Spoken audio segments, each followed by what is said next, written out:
तो जैन बच्चों, अब हम लोग एपीएफसी सीरीज़ में जो टॉपिक कल स्टार्ट किया था मॉडर्न इंडिया में, तो आज हम जो आगे बढ़ेंगे इसमें, तो हम पीस एंड रिवॉल्ट्स करते हैं। तो पीस एंड रिवॉल्ट्स को मैं दो भाग में पहले करा देता हूँ एग्जाम में, क्योंकि इंपॉर्टेंट है। तो एक हम करते हैं बिफोर 87 1857, और एक कर लेंगे हम लोग पोस्ट 1857। तो देखो, हम लोग जो पीस एंड रिवॉल्ट्स हैं, सिविलियन रिवॉल्ट्स हैं, तो हम लोग इसे वैसे basically multiple type of revolts हुए थे जो सिविलियंस ने किए थे, जिनको हम लोग डिवाइड कर सकते हैं सिविल रिवॉल्ट्स में, ट्राइबल रिवॉल्ट में, पीस एंड मूवमेंट्स में, मिलिट्री रिवॉल्ट्स में। इस तरीके से हम डिवाइड कर सकते हैं आपके जो जनमानस के जो आपके विद्रोह हैं, ठीक है। तो मल्टीपल तरीके से हम लोग डिवाइड कर सकते हैं। तो आज हम इसके बारे में बात करेंगे 1857 से पहले जितने हुए थे, क्योंकि एग्ज़ाम में नॉर्मली क्वेश्चन जो होगा वो कैसा होगा, आपका ऑब्जेक्टिव होगा या उसकी कुछ स्टेटमेंट दी होंगी और आपको फाइंड आउट करना होगा कौन सी स्टेटमेंट ठीक है। तो आपको पता है कॉजेज़ इसके क्या थे। न्यू इकोनॉमिक जो आपका सिस्टम था, रेवेन्यू सिस्टम था, सोशल इम्प्लीकेशंस थे, पॉलिटिकल इम्प्लीकेशंस थे, रिलीजियस इम्प्लीकेशंस थे। तो इस तरीके से आपके जो हैं ये मूवमेंट खड़े हुए थे समय समय पर, जगह जगह पे। तो पहला मूवमेंट जो हम लोग करेंगे, आप देखो आपका मूवमेंट हम लोग कर रहे हैं। तो आपका पहला मूवमेंट है आपका सन्यासी रिवॉल्ट। तो पहला आपके पास सन्यासी रिवॉल्ट है जो आपका 1763 से 1800 के बीच में हुआ था। इसको फ़कीर आंदोलन भी बोलते हैं, और ये बंगाल में हुआ था। तो बेसिकली क्या हुआ था कि बंगाल में क्या हुआ, 1770s में क्या हुआ था, फेमाइन हुआ था। और उसके बाद क्या हुआ, न्यू रेवेन्यू सिस्टम अंग्रेज़ों ने लगाया था, ठीक है। तो जो आपके पास एक्सप्लॉयटेशन हुआ जिसकी वजह से, किसका, फार्मर्स का, आपको पता है सिराजुद्दौला के बाद कॉन्टीन्यूसली जो फार्मर्स हैं उनको, जो पीजेंट्स हैं उनको एक्सप्लॉयट किया जा रहा था। तो उसके बाद 1770s में बंगाल में फेमाइन आ गया, जिससे हज़ारों लोग, लाखों लोग प्रभावित हो गए, लाखों लोगों ने की कईयों की जान चली गई। तो क्या हुआ, आपके पास जो सन्यासी थे, जो फ़कीर थे, जैसे आपके पास मंजुम शाह, चिराग अली, मूसा साहब, भवानी पाठक और देवी चौधरानी। अब देवी चौधरानी बहुत इंपॉर्टेंट है, बताता हूँ क्यों। तो बंगाल में इन्होंने क्या करा, रेड करना शुरू कर दिया कंपनी की फैक्ट्रीज़ को, और उन पर अटैक करना शुरू कर दिया। बाद में मूवमेंट क्रश हो गया। अब जो सब आपका जो ये सन्यासी रिवॉल्ट है, इसमें एक वर्ड है आपके पास, ये देवी चौधरानी। इनसे इतना इंस्पायर हुए बंकिम चंद्र चटर्जी कि उन्होंने इसके ऊपर एक कंप्लीट एक उपन्यास ही लिख दिया इसी नाम से, देवी चौधरानी नाम से। तो याद रखना आप लोग, तो देवी चौधरानी। अगला आपके पास है रिवॉल्ट ऑफ मुआमरीज, ये आसाम में हुआ था, ठीक है। तो बेसिकली क्या हुआ था, अनिरुद्ध देव जो थे 1553 से 1624 के बीच में आसाम में लोअर कास्ट के एक लीडर थे। तो इनके फॉलोअर्स कहलाते थे मुआमरीज।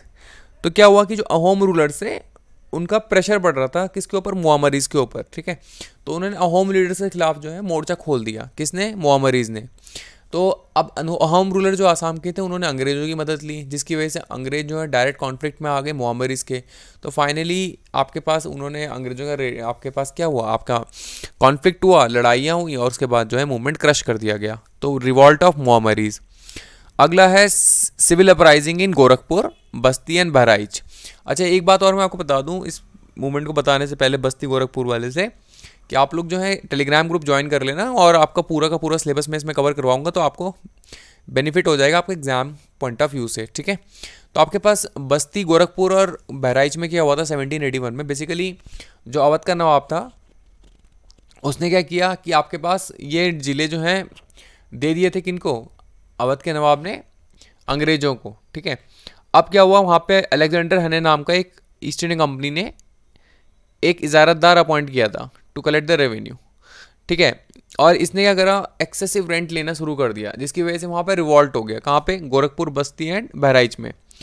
तो उसके बाद क्या हुआ, आपके पास जब इतना ज़्यादा कॉन्फ्लिक्ट हो गया, तो अब उसके बाद लेटर ऑन वायलेंस भी हुई, अंग्रेजों ने उसे क्रश भी किया, ईस्ट इंडिया कंपनी उसे क्रश भी किया। बट आपके पास हने को जो है लेटर ऑन आपके पास डिसमिस कर दिया गया, और उसके जो इजारा था उसको भी फोर्सिबली ईस्ट इंडिया कंपनी ने रिमूव कर दिया, ठीक है। तो हम लोग जो है ये सारे रिवॉल्ट कर रहे हैं, फिर से बता दो, जो आपके पास ईस्ट इंडिया कंपनी के दौरान में जो हुए थे रिवॉल्ट, उनके बारे में बात कर रहे हैं।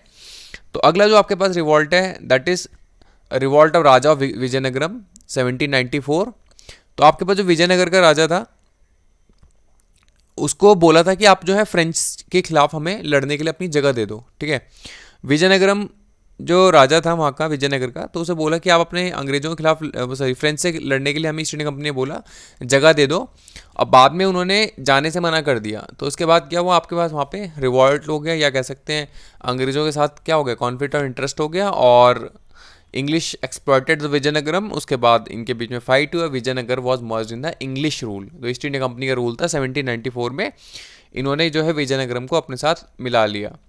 इसके बाद है फजासी राजा का, तो कोट्टायम डिस्ट्रिक्ट में हुआ था 1797, फिर 1800 से 1805, तो ये आपके पास रिवॉल्ट हुआ। इसके अलावा आपके पास क्या है, आपके पास सिविलियन रिवॉल्ट कहाँ पे, अवध में 1799 में।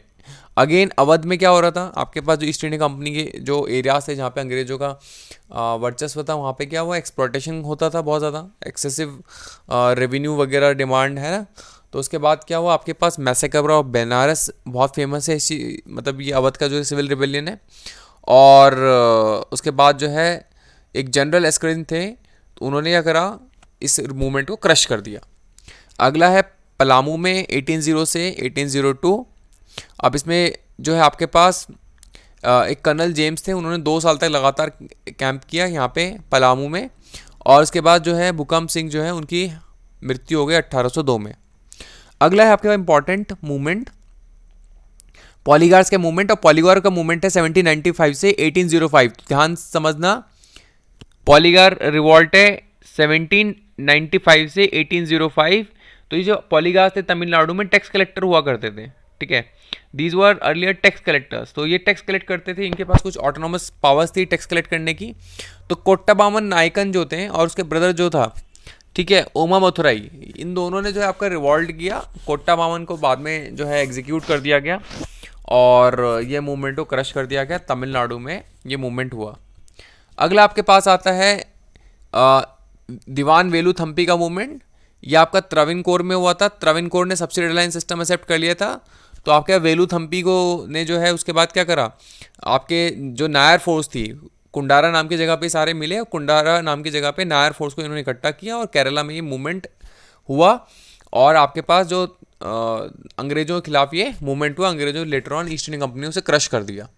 1808-1809 में ये हुआ था, क्योंकि सब्सिडी रिलायंस त्रावणकोर के राजा ने ले लिया था। त्रावणकोर इज इन केरला, तो आप यहाँ पे देखेंगे लास्ट में, अगर आप देखते हैं इंडिया का मैप, तो here it is in Kerala, that is Travancore. अगला आपके पास बुंदेला चीफ, तो आपके पास क्या हुआ था, ये 1808 से 1812 के बीच में देखो, यहाँ पे मूवमेंट में क्या हुआ था, ध्यान समझना।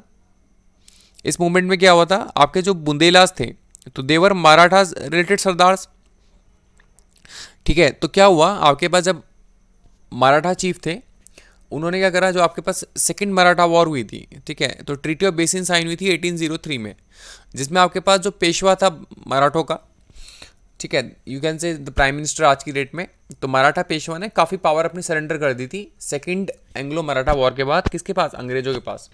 तो 1803 में वो ट्रीटी हुई थी, उसका नाम था ट्रीटी ऑफ बेसिन, बेसिन की संधि। तो उस संधि में क्या हुआ था, आपके पास जो मराठा पेशवा बाजीराव टू था, जो नाना साहब का कह सकते हैं फादर थे, तो उन्होंने क्या करा कि सरेंडर कर दिया अपनी टेरिटरी काफ़ी पावर को अंग्रेजों को, ठीक है। तो उसके बाद क्या हुआ, जो आपके बुंदेला चीफ थे, उन्होंने क्या करा, रेजिस्टेंस किया ईस्ट इंडिया कंपनी का, और उन्होंने जो है जो लक्ष्मण दावा, दरिया सिंह, गोपाल सिंह, ये जो आपके बुंदेला चीफ थे, आपने कहानी वो पोएम भी सुनते होंगे, खूब लड़ी मर्दानी, वो तो झांसी वाली रानी थी, बूंदेले हर बोलो के मुंह हमने सुनी कहानी थी। तो दीज आर आपके बुंदेला चीफ। तो जो बुंदेलखंड के चीफ थे, इन्होंने रेजिस्टेंस दिया ईस्ट इंडिया कंपनी को आपकी सेकंड एंग्लो मराठा वॉर के बाद, पर एक क्रश कर दिया गया। इस तरीके से आपके पास है परला की मेडी का आउटब्रेक है, ये उड़ीसा में हुआ था। यहाँ जमींदार राजाओं ने 1830 से लेकर 1834 तक अगेंस्ट आपके ईस्ट इंडिया कंपनी। इसके अलावा सिमिलरली एक कच्छ रिबेलियन है, राजा भारमल जो थे, उन्होंने क्या करा, आपके अफ्रीकन और अरेबियन ट्रूप्स को हायर किया ताकि अंग्रेजी फोर्सेस को हराया जा सके, ठीक है। बट लेटर ऑन अंग्रेजों को ईस्ट इंडिया कंपनी ने उस मूवमेंट को क्रश कर दिया और एक ब्रिटिश रेजिडेंट अपॉइंट किया। अब ईस्ट इंडिया कंपनी करती थी, जब किसी राज्य को हराती थी तो वहाँ पे उस राज्य में रेजिडेंट अपॉइंट कर देती थी उसको चलाने के लिए। तो वहाँ पे क्या करा, आपका एक रेजिडेंट अपॉइंट कर दिया, एक व्यक्ति को नियुक्त कर दिया इस एरिया को चलाने के लिए, कच्छ को। इस तरीके से बरेली में 1816 का है, क्योंकि वहाँ पे पुलिस टैक्स लगाया गया था। तो मुफ्ती मोहम्मद एवाज थे, पीलीभूत, शाहजहाँपुर और रामपुर के जो आपके मुस्लिम पठान थे, उन्होंने इस मूवमेंट को चलाया। इसके अलावा वाघेरा राइजिंग है, सेम आपके पास अंग्रेजों के खिलाफ 1818 से 1820। अगला इंपॉर्टेंट है अहोम। तो ये अहोम असम के रूलर्स हुआ करते थे, याद रखिएगा। अहोम क्या होते थे? आसाम के रूलर्स हुआ करते थे, ठीक है, अहोम शासक। तो ब्रिटिश ने क्या करा था, आपके पास प्रॉमिस किया था कि बर्मीज़ वॉर के बाद, फर्स्ट बर्मीज़ वॉर जो है 1824 से 1826, उसके बाद हम अपनी सेना को जो है हटा देंगे, ठीक है, आसाम से। बट आफ्टर द वॉर उन्होंने जो है मना कर दिया। तो जो गोमधर कुंवर था, राजकुमार, इसने जो है इनके खिलाफ रजिस्टेंट किया। किसके खिलाफ? आपके ईस्ट इंडिया कंपनी के खिलाफ। लेटर ऑन ये मूवमेंट को क्रश कर दिया गया और आसाम को मर्ज कर लिया गया with east India company. Similarly 1840s में सूरत में सॉल्ट एजिटेशन हुआ था अगेंस्ट आपके पास जो टैक्स रेस किया था सॉल्ट में, ठीक है, ये मूवमेंट भी क्रश कर दिया गया। अगला इंपॉर्टेंट है कूका मूवमेंट, ये आपका पंजाब में है। तो आपके पास याद रखिएगा इंपॉर्टेंट मूवमेंट है, आप इसे स्टार मार लो। तो 1840 में आपके पास भगत जवाहर मल था, ठीक है, उसे सियाह साहब भी कहते थे। उसने वेस्टर्न पंजाब एरिया जो आपका पाकिस्तान में आता है वहाँ पे मूवमेंट हुआ था।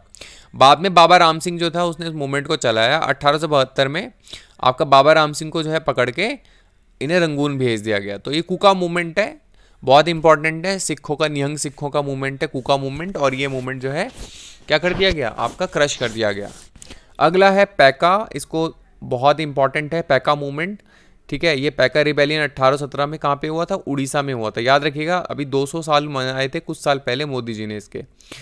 तो आपके पास पैका रिबेलियन में क्या हुआ था, आपके पास जब अंग्रेजों ने उड़ीसा को कॉन्केस्ट किया 1803 में और राजा खुर्दा को जब हटा दिया, तो नई रेवेन्यू पॉलिसी लाए अपनी, जो कि बहुत एक्सप्लॉयटेटिव थी। जमींदारी जो प्रथा थी, जो जमींदार वाला सिस्टम था, बहुत एक्सप्लॉयटेटिव था। 89% और 11% उसमें रेशो होता था, 89% रेंट निकल जाता था। तो आपके पास जो बख्शी जगत बंधु विद्याधर थे, इन्होंने क्या करा, रेजिस्टेंस दिया लोगों के साथ मिलके, और अंग्रेजों ने ईस्ट इंडिया कंपनी से क्रश कर दिया। 1825 में जो जगत बंधु थे उन्होंने सरेंडर कर दिया। अगला आपके पास है वघेरा। वघेरा 1818 से 1820 तक हुआ। तो गुजरात में बड़ौदा नाम की जगह पे मराठा सरदार हुआ करते थे, उनका नाम था गायकवाड़, ठीक है, याद रखिएगा। गायकवाड़ ऑफ गुजरात यानी कि बड़ौदा। इसी तरीके से होलकर्स ऑफ इंदौर, इस तरह के भोंसले ऑफ नागपुर, इस तरह सिंधिया ऑफ ग्वालियर, और इस तरीके से पेशवा ऑफ पुणे एंड सतारा में शिवाजी के वंशज। ये आपके मराठों के कह सकते हैं टेरिटरी से, जहाँ पे इनके प्रोविंशियल हेड्स थे। तो गायकवाड़ थे आपके बड़ौदा के।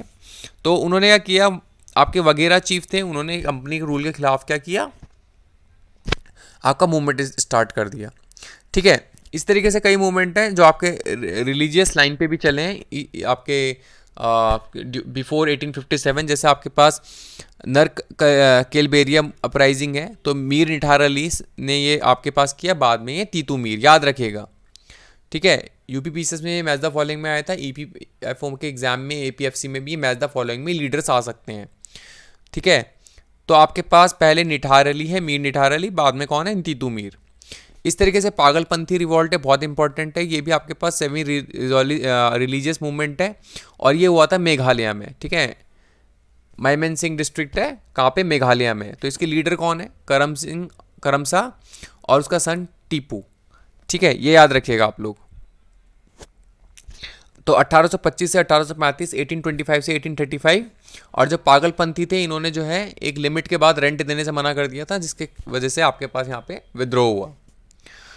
अगला इंपॉर्टेंट है आपके फरैजी मूवमेंट। तो ये फरैजी रिवॉल्ट जो था आपके पास, ये क्या है, आपके पास एक दादू मियाँ थे, उन्होंने, और उसके बाद उनका बेटा शरीयतुल्लाह, इन्होंने जो है 1838 से 1857 तक जो आपके फराजीज थे, इन्होंने जो है अगेंस्ट फॉरेन रूल और आपके इवन जो वहाँ पे एक्सप्लॉयटेटिव ज़मींदार थे उनके खिलाफ ये मूवमेंट चलाया, और बाद में इन्होंने वहाबी मूवमेंट को ज्वाइन कर लिया था। एक और मूवमेंट है, उसका नाम है मोपला। तो मोपला जो थे केरला में होते थे, ठीक है, केरला में ये मेनली पीजेंट्स होते थे, और यहाँ पे जो हिंदू लैंडलॉर्ड्स होते थे उनके खिलाफ ये, और इंग्लिश कंपनी के खिलाफ जो है ये आपका मूवमेंट हुआ, ठीक है। पहला आपके पास ये 1836 से 1854 है, मूवमेंट बार बार होता रहा, ठीक है। इवन 1836 से 1854 के बीच में 22 बार रिबेलियंस हुए। लेटर ऑन 20th सेंचुरी में भी अगेंस्ट आपके किसके खिलाफ हो गए मूवमेंट, यही मूवमेंट आपका अंग्रेजों के खिलाफ भी हुआ ड्यूरिंग नॉन कॉपरेशन मूवमेंट, जिसे हम लोग मपीला आंदोलन भी बोलते हैं, जो वायलेंट हो गया था। तो it was some kind of religious movement. आपके जो मुस्लिम पीजेंट्स थे, दे कह सकते हैं उन्होंने दे रिबेल्ड अगेंस्ट आपके जो उनके लैंडलॉर्ड से और जो इंग्लिश कंपनी थी। तो इस तरीके से आपके पास है, आपको ये मूवमेंट की लिस्ट बनाई है और इन्हें कोशिश करिए बार बार देखने की। कोई मैच द फॉलोइंग में क्वेश्चन आएगा, इनके रीज़न आ सकते हैं, ठीक है। तो आपके लिए एक पूरा कोर्स कह सकते हैं, पूरा कोर्स मैं आपका बनाऊंगा, आप लोग बने रहिए। टेलीग्राम ग्रुप का जो लिंक दिया हुआ है उसे आप ज्वाइन कर सकते हैं। That's for today in the video, thank you.